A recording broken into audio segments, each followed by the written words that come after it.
Advocate Shibu Meeran, കേന്ദ്ര ഏജൻസികൾ ഒന്നിനു പിറകെ ഒന്നായി ഇങ്ങോട്ട് വരുമെന്നുള്ള സൂചനകളാണ് ഇന്നിപ്പോൾ ലഭിക്കുന്നത്. എസ്.എഫ്.ഐ അന്വേഷണം യഥാർത്ഥത്തിൽ ഇഡിക്ക് വഴി തുറന്നു കൊടുക്കുകയായിരുന്നു. ഇപ്പോൾ ഇഡി വരാൻ പോകുന്നു, പിന്നീട് CBI വരാനും പോകുന്നു എന്ന് കേൾക്കുന്നു. ഷോൺ ജോർജ് CBI വരണമെന്നാവശ്യപ്പെട്ടിരിക്കുകയാണത്രേ. അപ്പോൾ ഇങ്ങനെയാണ് ഏജൻസികളുടെ വരവ് നമുക്ക് മനസ്സിലാക്കാനാകുന്നത്.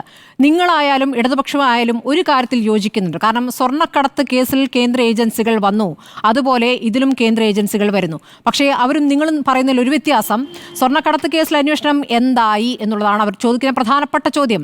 നിങ്ങൾ പറയുന്നു എന്തായി എന്നുള്ളതല്ല, അത് പാതി വഴിയിൽ അങ്ങ് നിലച്ചു എന്നുള്ളതാണ്.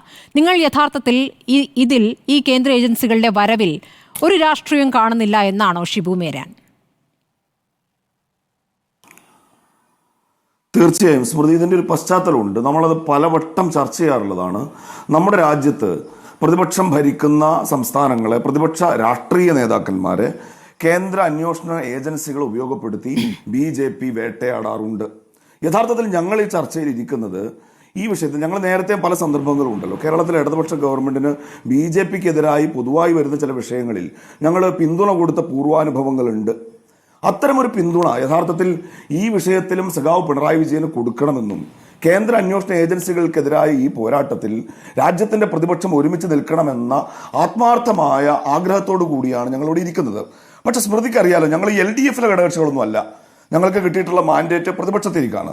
അപ്പോൾ അത്തരത്തിലൊരു പിന്തുണ കൊടുക്കണമെങ്കിൽ പിണറായി വിജയൻ എന്ന കേരളത്തിന്റെ മുഖ്യമന്ത്രി ഞങ്ങളെ ചെറിയ ചില കാര്യങ്ങൾ ബോധ്യപ്പെടുത്തേണ്ടതായിട്ടുണ്ട്. നമുക്കറിയാം, ഇത് ഞങ്ങൾ ഉയർത്തിക്കൊണ്ടുവന്ന ഒരു കേസല്ല.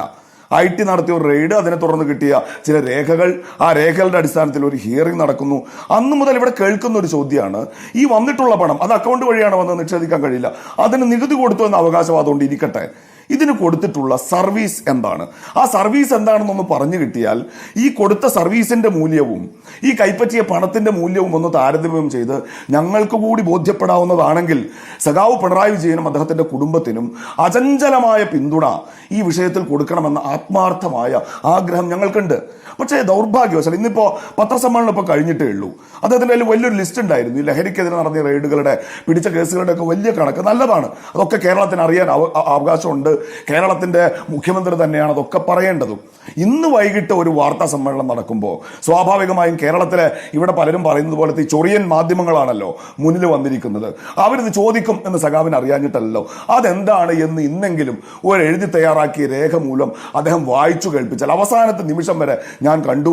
ആ സർവീസ് എന്താണെന്ന് അറിഞ്ഞിരുന്നെങ്കിൽ ഒരുമിച്ച് ഇവിടുത്തെ CPM പ്രതിയോടൊപ്പം ആ അന്വേഷണ ഏജൻസികൾക്കെതിരെ ശബ്ദിക്കണം എന്ന് ആഗ്രഹിച്ചിട്ടാണ് ഞാൻ. മുഖ്യമന്ത്രി പിണറായി വിജയനെ അങ്ങനെ ചുരുക്കി കാണരുത്. ഇതിൽ എത്രമാത്രം പറയേണ്ടതുണ്ട് എന്നതിൽ അദ്ദേഹത്തിന് കൃത്യമായ ധാരണയുണ്ട്. പറയാൻ ഉദ്ദേശിച്ച കാര്യങ്ങൾ കൃത്യമായി പറയുകയും ചെയ്തിട്ടുണ്ട്. അതിൽ ഒരു വരി കൂടുതലുമില്ല, ഒരു വരി കുറവുമില്ല.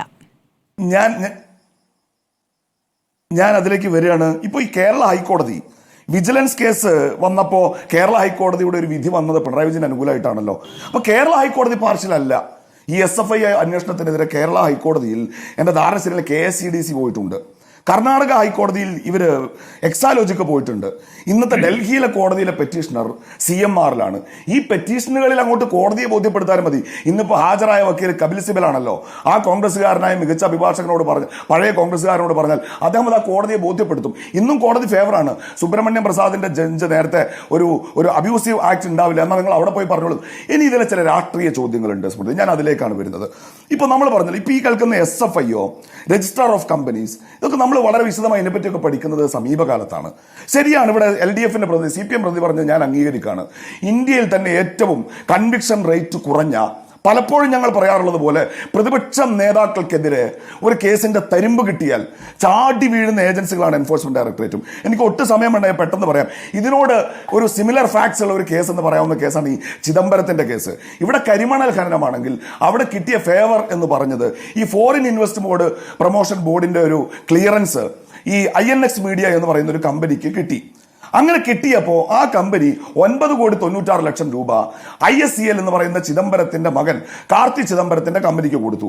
2017 ആ കേസ് വന്നു. 18 കാർത്തി ചിദംബരത്തെ അറസ്റ്റ് ചെയ്തു. 19 P ചിദംബരത്തെ അറസ്റ്റ് ചെയ്തു. അങ്ങനെ CBI കസ്റ്റഡിയിൽ കഴിയുമ്പോൾ ജയിലിൽ വന്ന് മതിൽ ചാടി ഞാൻ അതിലേക്കാ വരുന്നത്. മതിൽ ചാടി എനിക്ക് സമയം കുറഞ്ഞാൽ ഞാൻ അതിന്റെ സമയമൊന്നും കുറയുന്നില്ല, കണ്ടന്റുകളൊക്കെ മാറ്റി വെച്ചിട്ട് ഞാൻ സമയമൊന്നും കുറയുന്നില്ല, പറഞ്ഞോളൂ. അപ്പോൾ മതിൽ ചാടിക്കിടന്ന് എന്നിട്ട് ഈ കുറ്റപത്രത്തിന് 60 ദിവസത്തെ കാലാവധിയാണ് CBIക്ക്. 53ാമത്തെ ദിവസം ED രാവിലെ 8:15 മണിക്ക് ജയിലിൽ വരികയാണ്. ജയിലിൽ വന്ന് അറസ്റ്റ് ചെയ്യാണ്, ജയിലിൽ വെച്ച് ചോദ്യം ചെയ്യാണ്. അപ്പൊ മതിൽ ചാടിക്കിടന്നു വന്ന CBI പിന്നെ തുടല് പൊട്ടിച്ച് പാഞ്ഞു വന്ന ED ഹേമന്ത് സോറനെ കൊണ്ടുപോയല്ലോ. സ്മൃതി, 2009 ഒരു കേസാണ്. വർഷങ്ങൾക്ക് ശേഷം 2022 ഒരു പരാതി ഉണ്ടാക്കി, 2023 അദ്ദേഹത്തെ അറസ്റ്റ് ചെയ്ത് അദ്ദേഹത്തിന്റെ കൂടെ ED ഉദ്യോഗസ്ഥന്മാർ രാജ്ഭവനിൽ പോയി അദ്ദേഹത്തിന്റെ രാജി എഴുതി കൊടുക്കുന്നത് നോക്കി നിന്ന് അവിടെ നിന്ന് പിടിച്ചിറക്കി കൊണ്ടുവന്ന് 6 മാസം ജയിലിലിട്ടത്. ചെറിയൊരു കേസ്. സോണിയാഗാന്ധി 10 മണിക്കൂർ, രാഹുൽ ഗാന്ധി 55 മണിക്കൂർ. ED വിളിച്ച് ചോദ്യം ചെയ്തതാ.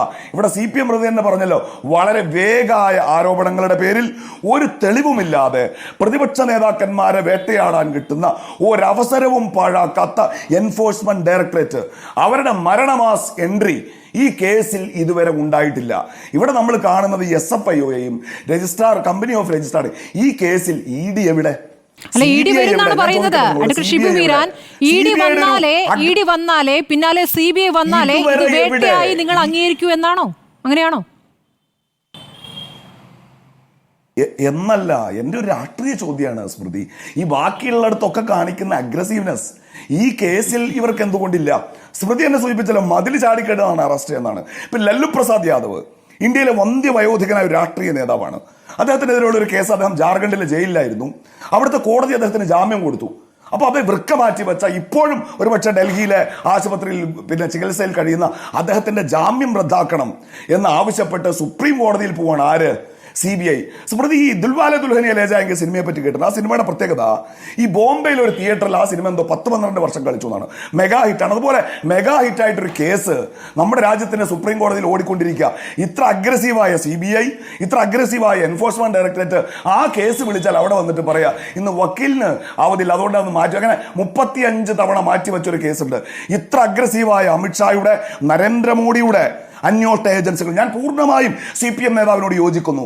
അഗ്രസീവായി വേട്ടയാടുന്ന ഇവർ, നിങ്ങളുടെ ചില കേസുകൾ വരുമ്പോ എന്തുകൊണ്ടൊരു മൃദു സമീപനം എന്ന രാഷ്ട്രീയ ചോദ്യത്തിന് കൂടി അല്ല, അപ്പൊ നമുക്ക് ഇന്നത്തെ വാർത്തകൾ ഒരു മൃദു സമീപനത്തിന്റെ സൂചനയാണോ തരുന്നത് എന്ന ചോദ്യം കൂടിയുണ്ടല്ലോ അഡ്വക്കേറ്റ് ഷിബു മീരാൻ.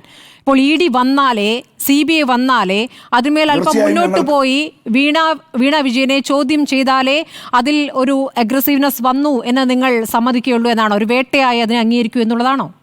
എന്താണ് പോയിന്റ്? എന്താണ് ഞങ്ങൾ ഇതിലേക്ക് ഈ CPM വിളിച്ചെന്നുള്ള, ഞങ്ങൾ ഇതിലേക്ക് ആദ്യം വിളിച്ചത് EDനെ CBIനെ ഒന്നും അല്ലല്ലോ. ഇവിടെ ഒരു വിജിലൻസ് അന്വേഷണം ആവശ്യപ്പെട്ട് ഞങ്ങൾ പോയപ്പോൾ ഇവർ ശക്തിയുക്തം അതിനെ എതിർക്കല്ലേ. പിന്നെ ED വരണം എന്ന് ഞങ്ങളിപ്പോൾ പറയുമ്പോൾ നമ്മൾ ആലോചിക്കേണ്ടത്, ഈ CBI ED എന്നൊക്കെ പറയുമ്പോൾ ഞങ്ങളിപ്പോഴും അതിനെ തരാതരം പോലെ ഉപയോഗിക്കുന്നില്ല. അടുത്ത ഊഴത്തിൽ ഇന്നിന്ന സർവീസ് ആണെന്ന് പറഞ്ഞാൽ ഇവിടെ നെറ്റിലോ അല്ലെങ്കിൽ അതിന്റെ വിദഗ്ധരോടോ പരിശോധിച്ചിട്ട് ആ സർവീസിന്റെ മൂല്യം കണക്കാക്കി ഞാൻ എൻ്റെ കേസ് പിൻവലിച്ചേക്കാം, പിണറായി വിജയനെ പിന്തുണച്ചേക്കാം. പക്ഷേ ഈ അന്വേഷണ ഏജൻസികളെ ദുരുപയോഗം ചെയ്തതിനെ കുറിച്ചാണ് നമ്മൾ വാദിക്കാൻ പോകുന്നതെങ്കിൽ, ഒരു ജുഡീഷ്യൽ അന്വേഷണ കമ്മീഷൻ അന്വേഷിച്ച ഒരു വിഷയം, കേരളത്തിലെ പോലീസ് അന്വേഷിച്ച ഒരു വിഷയം, അത് പരാതിക്കാർ വെള്ള പേപ്പറിൽ എഴുതി തന്നു എന്ന് പറഞ്ഞ് ഒരു ഉപതെരഞ്ഞെടുപ്പ് ദിവസത്തിന്റെ അന്ന് കേരളമാകെ ആദരിക്കുന്ന, നിറകണ്ണുകളോടെ കേരളം യാത്രയാക്കിയ ഉമ്മൻചാണ്ടിക്കെതിരായ കേസ് CBIക്ക് വിട്ടുകൊടുത്തത് പിണറായി സർക്കാരാണ്. ഞങ്ങളുടെ എൻഫോഴ്സ്മെന്റ് ഡയറക്ടറേറ്റിന്റെ അന്വേഷണം ഞങ്ങളുടെ നേതാവ് KM ഷാജിക്കെതിരെ കൊണ്ടുവന്നപ്പോൾ കൈയടിച്ചത് ഇവരാണ്.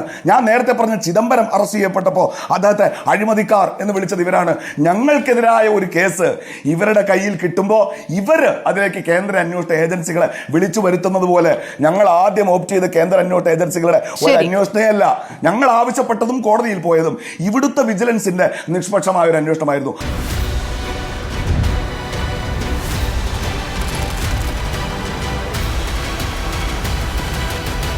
ഡിബേറ്റ് വിത്ത് സ്മൃതി പരുത്തിക്കാട്.